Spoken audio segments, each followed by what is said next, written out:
ঠিক তখনই তার বয়ফ্রেন্ড হাসি মুখে তার কাছে এলো। তার হাতে ছিল সুন্দর এক গোলাপের তোড়া। লীলা, তুমি কি আমাকে বিয়ে করবে? ওদিকে কিছুটা দূরেই দাঁড়িয়েছিল লীলার ছোটবেলার বন্ধু।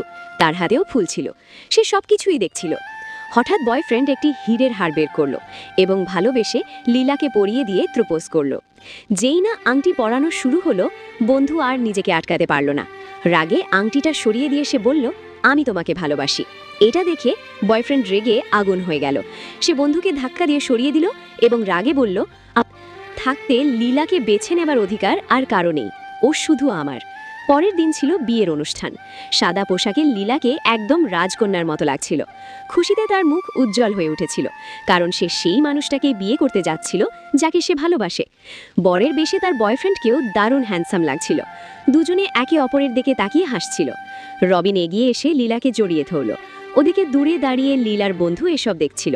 তার চোখ লাল হয়ে গিয়েছিল।